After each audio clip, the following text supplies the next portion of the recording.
Light, camera, rolling. Action.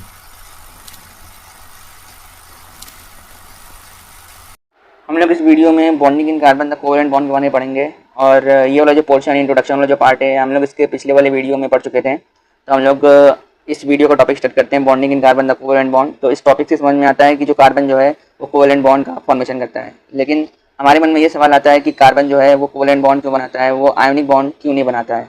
उससे पहले कि कार्बन हो या फिर कोई अन्य एटम हो वो बॉन्ड का फॉर्मेशन ही क्यों करता है, तो पहले हम लोग उसको समझेंगे। उसके बाद हम लोग ये पता करेंगे कि आयनिक बॉन्ड क्यों बनाता है, आयनिक बॉन्ड क्यों नहीं बनाता है, ये कट लगाए ना, आयनिक बॉन्ड क्यों नहीं बनाता है, कोवेलेंट बॉन्ड क्यों बनाता है। तो उससे पहले हम लोग ये देखते हैं कि why do atoms form bond. तो हम लोग पहले ये समझते हैं कि why do atoms form bond. ठीक है, कि एटम बॉन्ड क्यों बनाता है। एटम बॉन्ड इसलिए बनाता है, वो स्टेबिलिटी को गेन करने के लिए एटम बनाता है। एटम बॉन्ड का फॉर्मेशन इसलिए करता है क्योंकि एटम जो है वो स्टेबल होना चाहता है। और एटम जो है दो तरीके से स्टेबल होता है, तो ऑक्टेट बना के। ऑक्टेट कैसे बनता है कि आउटर मोस्ट शेल में 8 इलेक्ट्रॉन हो। ठीक है, किसी भी एटम के आउटर मोस्ट शेल में 8 इलेक्ट्रॉन हो तो हम लोग उसको ऑक्टेट बोलते हैं। और एटम जिसका ऑक्टेट जो फुलफिल होता है, मतलब 8 इलेक्ट्रॉन आउटर मोस्ट शेल में, वो स्टेबल हो जाता है। और दूसरे तरीके से वो है ड्यूप्लेट बना के। ड्यूप्लेट कैसे बनता है कि वही सेम आउटर मोस्ट शेल में कितने हो, आउटर मोस्ट ऑर्बिट में 2 इलेक्ट्रॉन हो, और जिस एटम के आउटर मोस्ट शेल में 2 इलेक्ट्रॉन हो जाते हैं वो स्टेबल हो जाता है। ठीक है, इसके ऑक्टेट वाले के जो आउटर मोस्ट शेल में 8 इलेक्ट्रॉन हो वो एटम्स के एग्जाम्पल जैसे मान लो कार्बन हो गया, नाइट्रोजन हो गया, ऑक्सीजन हो गया, सोडियम हो गया, ठीक है, क्लोरीन हो गया, ये सारे के सारे क्या होता है, ऑक्टेट का फॉर्मेशन करता है। और ड्यूप्लेट वाले मान लो एग्जाम्पल मान लो हाइड्रोजन हो गया, हीलियम हो गया, लिथियम हो गया, बस यही 3 है जो ड्यूप्लेट का फॉर्मेशन करते हैं। ठीक है, और हीलियम जो है वो नोबेल गैस है। ठीक है, तो इसमें ऑलरेडी जो है 2 इलेक्ट्रॉन आउटर मोस्ट शेल में प्रेजेंट होते हैं। इन ऑक्टेट और डुप्लेट के अलावा कुछ एटम और हैं, जैसे कि बोरॉन हो गया, बेरिलियम हो गया, ठीक है, फास्फोरस हो गया, ठीक है, सल्फर हो गया। ये ना ही ये ऑक्टेट बनाते हैं और ना ही ये ना ही ये ऑक्टेट बनाते हैं, ना ही ये डुप्लेट बनाते हैं, तब भी ये स्टेबल हो जाते हैं बॉन्ड बना के। तो इन सब का एटम्स का मेन मोटिव बॉन्ड बनाने का यही है, स्टेबल होना। ठीक है, स्टेबिलिटी को गेन करना। हम लोग अगर नोबेल गैसेस में अगर बात करें, जैसे कि जीनॉन हो गया, क्रिप्टॉन हो गया, ठीक है, नियॉन हो गया, ठीक है, ये सारे के सारे जितने भी एटम है इसके आउटर मोस्ट शेल में क्या होते हैं, 8 इलेक्ट्रॉन होते हैं। ठीक है, इसलिए ये क्या होते हैं, ये नोबेल होते हैं और ये अनरिएक्टिव होते हैं। अनरिएक्टिव मतलब ये रिएक्टिव नहीं होते हैं, इसलिए ये स्टेबल होते हैं सबसे ज़्यादा। ये स्टेबल आसान है, स्टेबल क्यों होते हैं, क्योंकि इसके आउटर मोस्ट शेल में कितने होते हैं, 8 इलेक्ट्रॉन होते हैं। और हीलियम भी नोबेल गैसेस में आता है, लेकिन इसके आउटर मोस्ट कितने होते हैं, 2 इलेक्ट्रॉन होते हैं। ठीक है, अब हम लोग आयोनिक बॉन्ड की बात करते हैं, तो इसमें भी ऑक्टेट और ड्यूप्लेट बनाता है, फिर भी ये स्टेबल नहीं हो पाता।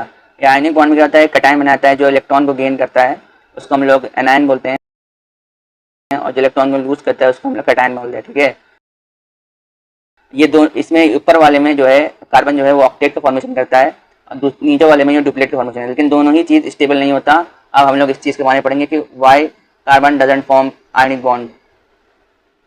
सबसे पहले कार्बन का जो है वो एटॉमिक स्ट्रक्चर बनाएंगे। ठीक है, कार्बन का एटॉमिक नंबर पहले देखेंगे क्या होता है। कार्बन का एटॉमिक नंबर जो होता है, जिसको हम लोग Z से डिनोट करते हैं, वो 6 होता है। ठीक है, और इसका इलेक्ट्रॉनिक कॉन्फ़िगरेशन जो होता है वो हो जाता है 2 4। ठीक है, तो इनर मोस्ट शेल में वो रहते हैं कितने, 2 इलेक्ट्रॉन रहते हैं K शेल में, और आउटर मोस्ट शेल में कितने होते हैं, L शेल में कितने होते हैं, 4 होते हैं। ठीक है, अब हम लोग एटॉमिक स्ट्रक्चर बनाएंगे कार्बन का। कार्बन का स्ट्रक्चर बीच में हो जाएगा न्यूक्लियस। ठीक है, और इनर मोस्ट शेल जिसमें 2 इलेक्ट्रॉन है। ठीक है, K शेल जिसमें 2 इलेक्ट्रॉन है, और आउटर मोस्ट शेल में कितने हैं, 4 इलेक्ट्रॉन है। ठीक है, तो ये 1 2 3 4। ठीक है, तो हम लोग ने ये एटम का स्ट्रक्चर देखा, एटॉमिक स्ट्रक्चर देख लिया कार्बन का। ठीक है, अब हम लोग C4 माइनस और C4 प्लस बनाएंगे। तो C4 माइनस, ठीक है, C4 माइनस इसका मतलब क्या है कि इसने जो है गेन किया है इलेक्ट्रॉन। ठीक है, इसने इलेक्ट्रॉन जो है वो गेन किया है, तो इसको क्या बोलते हैं, कटायन बोलते हैं, जिसमें एनायन बोलते हैं। ठीक है, जो नेगेटिव चार्ज जिस कार्बन में किसी भी एटम में जिसमें नेगेटिव चार्ज होगा ना, जैसे उसमें 4 माइनस, तो हम लोग उसका एनायन बोलेंगे। ठीक है, अगर पॉजिटिव होगा तो उसको कटायन बोलेंगे। ठीक है, तो अब चलो हम लोग इसका स्ट्रक्चर बनाते हैं। तो पहले तो कार्बन का एटॉमिक स्ट्रक्चर जैसा तो वैसा बना देते हैं। तो ये न्यूक्लियस हो गया, ये इनर मोस्ट शेल हो गया, और ये आउटर मोस्ट शेल हो गया। ठीक है, ये सेम जैसे एटॉमिक स्ट्रक्चर है ये वाला, वैसे ही सेम हम लोग ने इसमें भी बना दिया है। और तुम लोग ये चीज़ तो जानते ही हो, जैसे हम लोग एटॉमिक स्ट्रक्चर जो 9 में पढ़ते हैं, तो क्या कहते हैं, न्यूट्रल एटम है, तो एटॉमिक नंबर जितना है ना उतने नंबर ऑफ इलेक्ट्रॉन होंगे इसमें। ये एटॉमिक नंबर कितना है, 6, तो इलेक्ट्रॉन कितने हो जाएंगे, 6। अब प्रोटॉन, जिसमें ये न्यूक्लियस है ना, न्यूक्लियस के अंदर जो होता है प्रोटॉन होता है प्लस न्यूट्रॉन होता है, जो न्यूट्रल होता है, ठीक है। प्रोटॉन न्यूट्रल, तो प्रोटॉन भी कितने होते हैं, 6 होते हैं। एक न्यूट्रल कार्बन आइटम में इसका जो नंबर 6 है, उसका प्रोटॉन भी कितना हो जाएगा, 6 हो जाएगा, और उसका इलेक्ट्रॉन भी कितना हो जाएगा, 6 हो जाएगा, ठीक है। तो ये चीज़ आगे काम आने वाली है हम लोग के। तो अब देखो, ये तो नॉर्मल एक न्यूट्रल आइटम कार्बन का स्ट्रक्चर है, ठीक है। अब इसने 4 जो है इलेक्ट्रॉन्स ने गेन कर लिए हैं, तो देखो 4 इलेक्ट्रॉन आटम मोशन में भर दो, तो कितने बन गए, 1 2 3 4 5 6 7 8, ठीक है। तो ये टोटल आउटर मोस्ट शेल में 8 हो गए। तो ये क्या हो गया, ऑक्टेट का फॉर्मेशन कर लिया। इसके थ्रू क्या होना चाहिए, इसको स्टेबल होना चाहिए, लेकिन ये स्टेबल नहीं होता है, ठीक है। तो इसका रीज़न जो है एनसीईआरटी ने यहाँ पे बता दिया है, और ये जो है क्लास 10 के बोर्ड में पूछा गया क्वेश्चन, पिछले साल ही पूछा गया था इसको, ठीक है। यहाँ पे रीज़न है कि why it's not form C4 minus and C4 plus cation ion क्यों नहीं फॉर्म करता। तो देखो इसमें क्या बताया एनसीईआरटी ने कि देखो जब ये 4 जब ये और गेन कर लेते हैं ना, तो इसमें प्रोटॉन कितने होंगे इसके अंदर, प्रोटॉन तो देखो प्रोटॉन तो 6 ही होंगे, लेकिन इलेक्ट्रॉन कितने हो गए, टोटल इलेक्ट्रॉन देखो, टोटल इलेक्ट्रॉन जो हो गए वो हो गए 10। देखो 8 बाहर, 1 2 3 4 5 6 7 8 और अंदर 2, ठीक है। तो कितने हो गए, 10 हो गए। तो इस 6 प्रोटॉन को जो है, इस 6 इलेक्ट्रॉन को पकड़ के रखना, ठीक है, मुश्किल हो जाता है, क्योंकि इलेक्ट्रोस्टैटिक फोर्स ऑफ अट्रैक्शन लगता है, ये पॉजिटिव चार्ज है नेगेटिव चार्ज है, ये जो है इलेक्ट्रोस्टैटिक फोर्स ऑफ अट्रैक्शन लगा के ये जो एटम जो है स्ट्रक्चर जो बना रहता है। तो 10 इलेक्ट्रॉन होने की वजह से जो है ना, ये तब पकड़ कर नहीं रख पाता। 6 प्रोटॉन जो है, 6 प्रोटॉन की जो पावर है वो 10 इलेक्ट्रॉन पावर पकड़ कर नहीं रख पाता, इसलिए जो स्ट्रक्चर है ऑक्टेट बना के भी ये स्टेबल नहीं रह पाता, ठीक है। अब दूसरा वाला देखते हैं कि C4 माइनस, तो ये वाला समझ में आ गया क्यों नहीं बन पाता।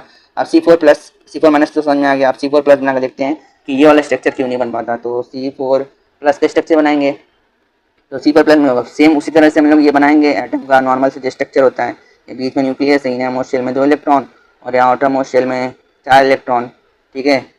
C4 प्लस है, मतलब क्या हो गया, इसने लूज़ किया इलेक्ट्रॉन, कितने 4 इलेक्ट्रॉन इसने लूज़ किया है। तो हम लोग इसको क्या बोलते हैं, इसको हम लोग कैटायन बोलते हैं, ठीक है। नेगेटिव चार्ज वाले एनायन बोलते हैं, नेगेटिव चार्ज वाले एनायन बोलते हैं, और जो उसको कैटायन बोलते हैं, ठीक है। तो मतलब इसने क्या लूज़ किया 4 इलेक्ट्रॉन। तो हम लोग 4, ये जो नॉर्मल कार्बन का एटॉमिक स्ट्रक्चर है, तो 4 इलेक्ट्रॉन इसमें से फेंक देंगे बाहर, 4 इलेक्ट्रॉन जो है ये निकाल देंगे। तो इसके स्ट्रक्चर कुछ हम लोग को इस तरह से बन जाएगा, ये बीच में न्यूक्लियस, ठीक है, और ये 2 इलेक्ट्रॉन। ये तो कार्बन का नॉर्मल स्ट्रक्चर हो गया, ठीक है, कार्बन का। ये न्यूट्रल कार्बन का स्ट्रक्चर हो गया, और ये हो गया ना, ये कार्बन जो है जिसमें 4 इलेक्ट्रॉन जिसने लूज कर दिए, C4 प्लस का स्ट्रक्चर बनाए, ठीक है। तो अब देखो, अब इसका रीज़न भी यहाँ पे दिया गया है। देखो अब इसने किसमें क्या गया है कि ये डुप्लेट बना रहा है, ठीक है, 2 इलेक्ट्रॉन है, 1 2, ठीक है, डुप्लेट बना रहा है, लेकिन फिर भी ये स्टेबल नहीं हो पा रहा है, ठीक है, ये स्टेबल नहीं हो पा रहा है डुप्लेट बना के भी। तो इसका रीज़न भी यहाँ पे एनसीईआरटी ने दे रखा है कि क्यों ये वाला स्ट्रक्चर क्यों नहीं बना पा रहा है। क्योंकि देखो प्रोटॉन, इसमें कितने प्रोटॉन है, प्रोटॉन तो हो गए 6 है, ठीक है, लेकिन इलेक्ट्रॉन कितने बन रहे हैं यहाँ पे, इसमें भी 6 है प्रोटॉन तो सेम ही रहेंगे, लेकिन इसमें इलेक्ट्रॉन जो थे वो टोटल 6 थे, लेकिन यहाँ कितने हैं इलेक्ट्रॉन, वो 2 हो गए हैं। तो ये जो 6 जो प्रोटॉन की पावर है ना, पॉजिटिव की पावर है ना, ये जो नेगेटिव चार्ज इलेक्ट्रॉन है जो अपने अंदर समा जाएंगे एकदम, ये धस जाएगा, ये अंदर इन्हें चला जाएगा, जिससे ये वाला स्ट्रक्चर है ना, ये फॉर्म करना ही मुश्किल हो जाएगा, ये फॉर्म ही नहीं होगा ये वाला स्ट्रक्चर। तो इसमें क्या दिया है, इसमें ये बता रहा है ये वाले में C4 प्लस कैटायन में कि यहाँ तक ये वाला स्ट्रक्चर जो है, यहाँ तक जो है ये पहुँच ही नहीं पाएगा। जैसे जैसे हम लोग इलेक्ट्रॉन निकालते जाएंगे ना, तो प्रोटॉन तो 6 ही रह जाएगा, इलेक्ट्रॉन जो है वो घटता जाएगा ना, उस तरह से निकालना इन लोग को मुश्किल हो जाएगा। आउटर मोस्ट शेल से ये चारों को निकालना मुश्किल हो जाएगा। जैसे एक को निकाल दिया, दूसरे के तीसरे से निकाल जाएंगे ना, एनर्जी इतना है ना, वो उतना ज़्यादा लगती जाएगी, एनर्जी की जो क्वांटिटी है वो ज़्यादा लगानी पड़ेगी ये सारे इलेक्ट्रॉन को निकालने के लिए, क्योंकि प्रोटॉन जब अपनी तरफ घसीटते रहेगा, प्रोटॉन की पावर जो है बढ़ती जाएगी, क्योंकि प्रोटॉन जो फिक्स है वो 6 है, उसके साथ छेड़छाड़ नहीं कर सकते, जो इलेक्ट्रॉन है वो से निकाल सकते हैं हम लोग। तो ये चारों इलेक्ट्रॉन को निकालना बहुत ज़्यादा मुश्किल है, बहुत ही ज़्यादा एनर्जी लगेगी हम लोग को ये 4 इलेक्ट्रॉन को बनाने के लिए, और ये डुप्लेट तक पहुँच ही नहीं पाएगा। डुप्लेट बना भी लिया तो ये अंदर चला जाएगा, समा जाएगा। प्रोटॉन 6 इलेक्ट्रॉन की पावर 2 है, इलेक्ट्रॉन प्रोटॉन की पावर 6 है और इलेक्ट्रॉन के 2 है, तो पूरा धस जाएगा अंदर। इसलिए ये जो दोनों स्ट्रक्चर है, ये कैटायन और एनायन है, ये नहीं बन पाता। इससे हम लोग समझ में आ जाता है कि जो आयनिक बॉन्ड है कार्बन क्यों नहीं बना पाता है। अब हम लोग ये पढ़ेंगे कि कोवेलेंट बॉन्ड कैसे बनाता है और कोवेलेंट बॉन्ड कैसे स्टेबल हो जाता है, मतलब बना भी लेता है और ये रहता भी स्टेबल फॉर्म में रहता है, इसलिए जो कार्बन है वो कोवेलेंट बॉन्ड का फॉर्मेशन करता है, ठीक है। तो इसको जो हम लोग अगले वीडियो लेक्चर में पढ़ेंगे।